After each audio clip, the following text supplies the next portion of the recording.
Soy Marco Antonio Villasana y les doy la bienvenida a una nueva emisión más de El Saber. En esta ocasión nos acompaña Óscar Fernández, quien es ingeniero civil de profesión, escritor y humanista, y los temas que maneja son el reclamo social, la pobreza extrema, el terror, el western y la novela negra. Te doy la bienvenida, es un placer que nos acompañes, Óscar. Muchas gracias, Marco, el placer es para mí estar aquí contigo. La pregunta con la que voy a iniciar esta charla: ¿es posible, Óscar, con tu experiencia, utilizar la literatura o cualquier actividad artística como una trinchera para mostrar, para manifestar las problemáticas sociales que vive el mundo?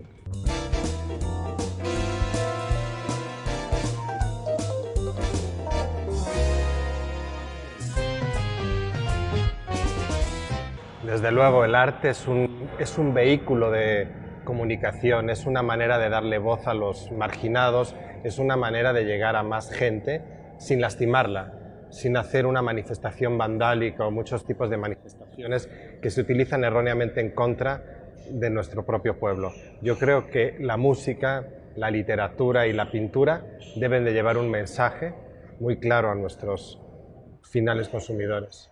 ¿Sería ya como una obligación en esta época el hacerlo, cualquier artista? Bueno, realmente no es una obligación. Se vale tener esto que se llama chicle mental, porque la distracción es básica. Hay mucha gente que dice, yo hoy no quiero pensar en nada, claro, quiero divertirme, quiero distraer mi mente, y es terapéutico también.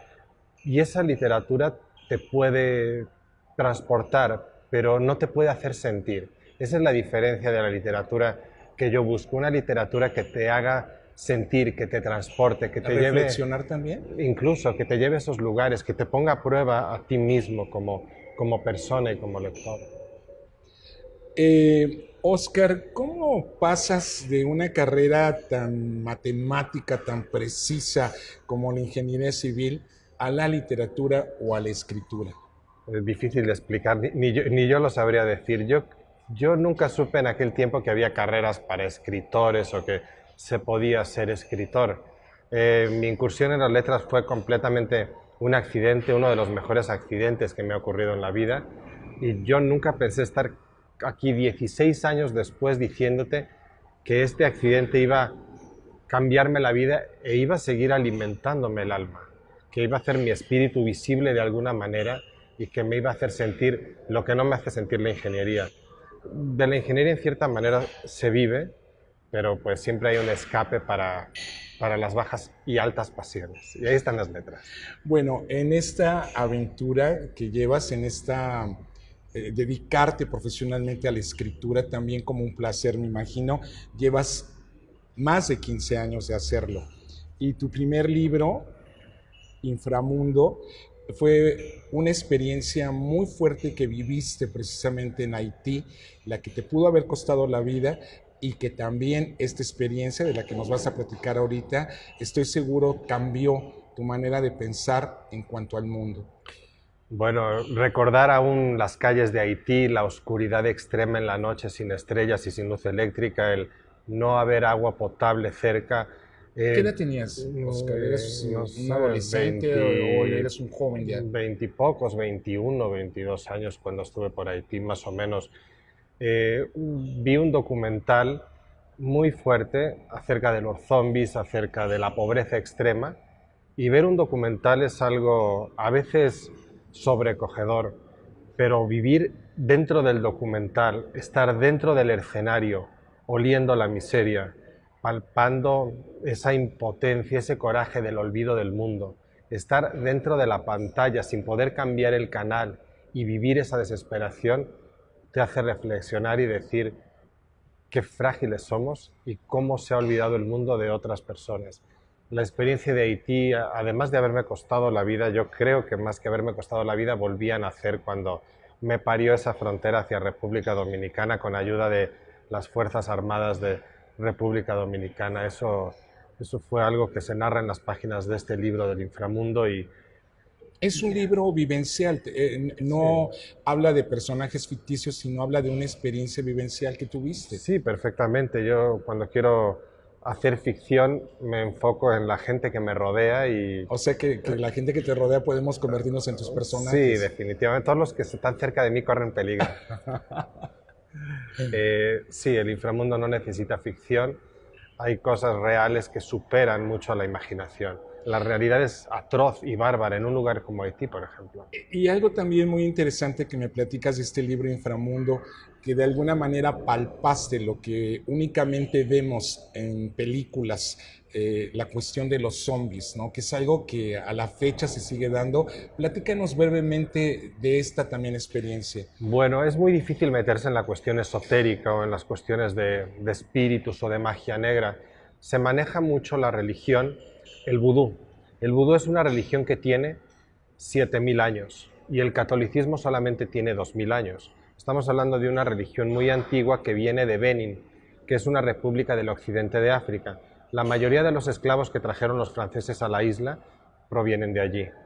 De tal modo ellos, al darse cuenta que eran mayoría, se quedaron con la isla y trajeron su religión, pero hubo un sincretismo, una mezcla del catolicismo con el vudú.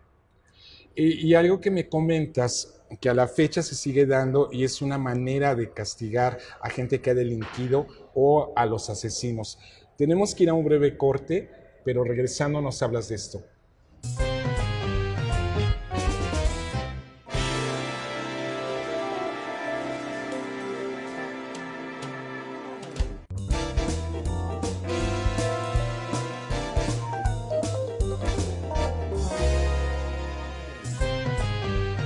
Agradecemos la hospitalidad del Hotel NH, ubicado en Avenida Carranza 1460, y continúa nuestra charla con Óscar Fernández, quien escribe sobre las preocupantes condiciones actuales, dando voz a los marginados.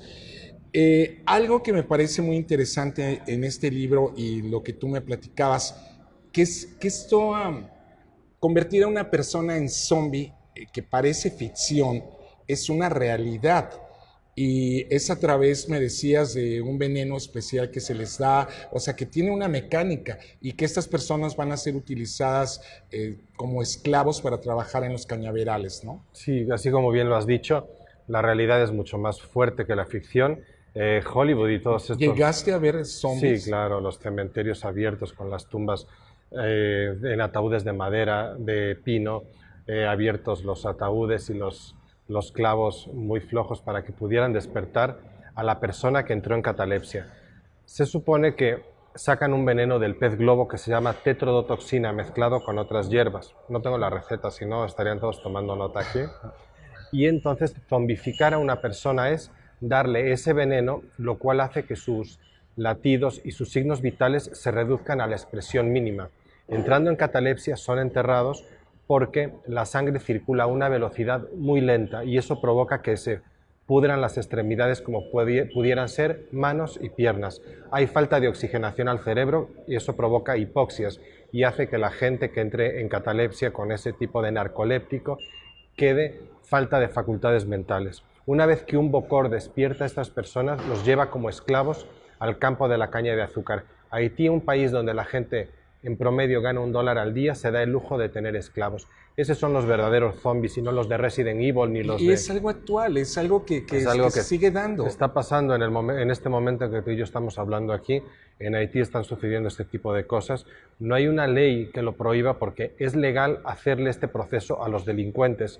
Se dice en esa religión que alguien que ha robado o matado paga con servicio privado de su voluntad como un esclavo a su comunidad. Pero también, como los delincuentes portan armas, los delincuentes pueden portar esta arma, que es la tetrodotoxina, y zombificar a enemigos o a gente inocente. Qué terrible. Es donde sale de control el asunto de la zombificación. Y no es nada de lo que nos cuenta Hollywood. Definitivamente yo creo que es más aterrador vivir en un cuerpo en el que no tienes voluntad ni para mover una mano, ni para rebelarte, ni para opinar. Es una esclavitud física. Oscar, de todo este dolor que viviste, el casi perder la vida, ¿cambió tu mentalidad? ¿De ahí te acercas al humanismo? Y nunca sabré ciertamente qué es el humanismo, Pero yo creo que sí hubo un cambio en ti.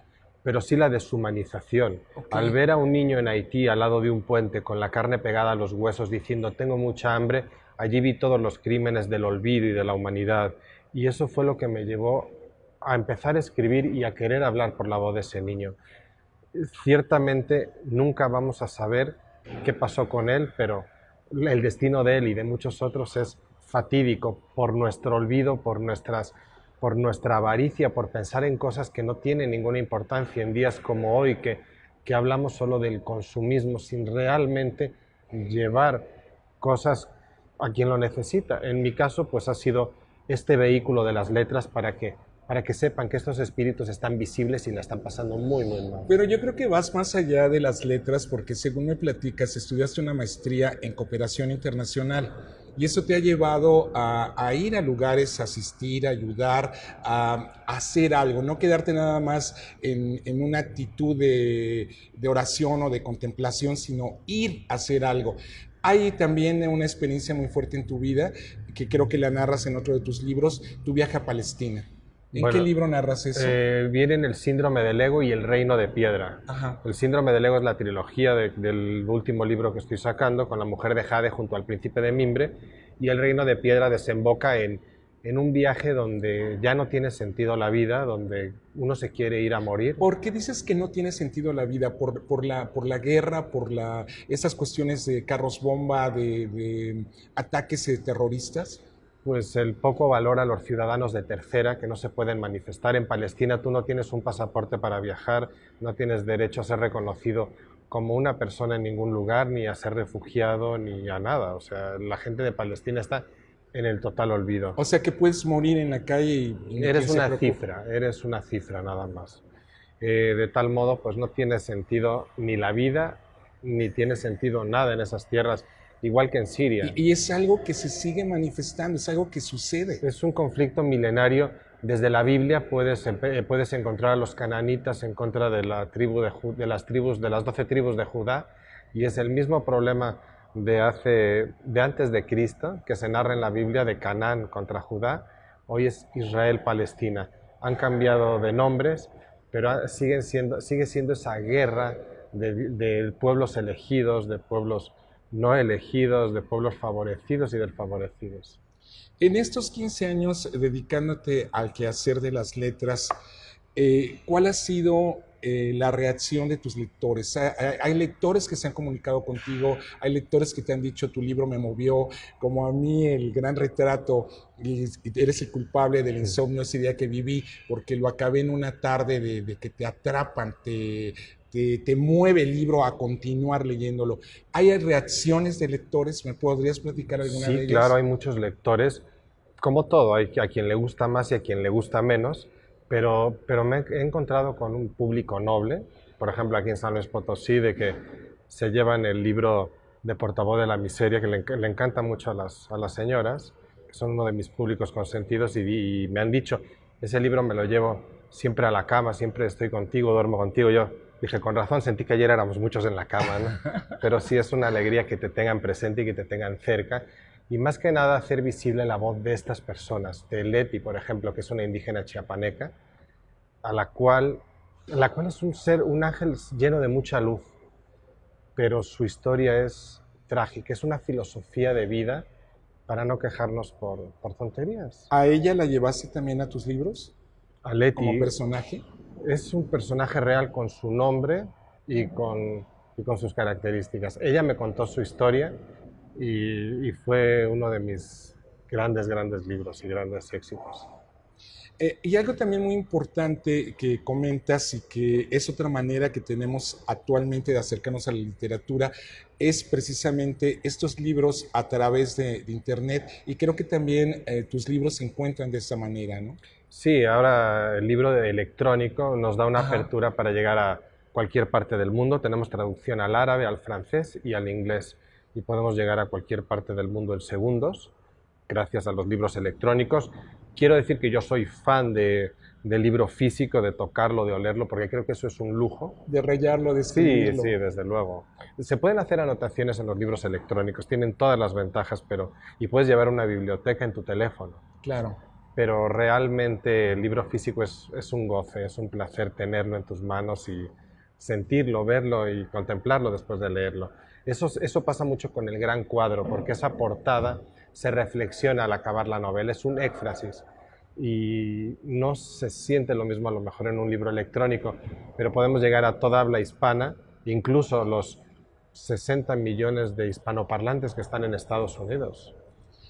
Regresando del corte, vamos a hablar precisamente del gran cuadro, que de alguna manera refleja, aunque de manera de ficción, pero como dicen, de la ficción a la realidad hay un corto paso, el abuso del poder. Vamos a un corte.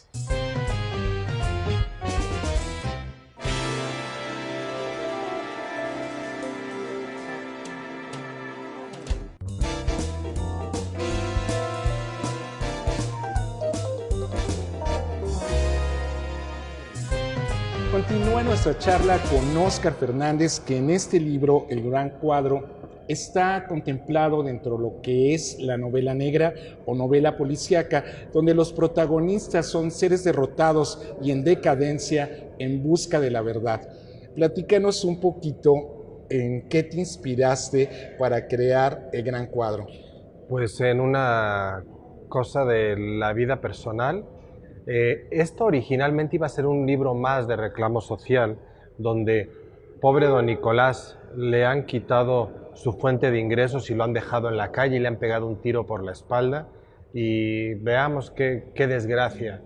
Y después se nos ocurrió, a mí y a mi editora, oye, ¿y por qué no damos un salto más allá del reclamo social y metemos un justiciero que acabe con todos esos desgraciados? Sí, pero en este libro que habla de crímenes atroces, y no es que únicamente a la víctima le dé un balazo, sino goza haciendo pequeños montajes con los cuerpos y de alguna manera diseccionando a las víctimas, todo con un propósito. Pero también lo que yo veo en este libro, que cuando alguno de los personajes habla de música, habla de literatura, habla de pintura, ahí se ve también la cultura tan extensa que tú tienes o tu investigación, para no nada más decir lo abrió en dos, sino diseccionar de una manera casi con escalpelo a la víctima. Pues Algo también que nada más lo quiero decir porque yo lo súper recomendaría, el Gran Cuadro. Los personajes, cada uno se van como una cadena anclando y al final estás con esa duda, ¿quién es el criminal? Aquí realmente no es un psicópata, que no deja de serlo, sino se puede decir, está haciendo justicia, ¿no? un justiciero, definitivamente. Pues el Gran Cuadro, además de ser reclamo social, novela negra, novela policíaca, es un manual de asesinato con arte. Porque pegar un tiro por la espalda lo puede hacer cualquiera. Claro.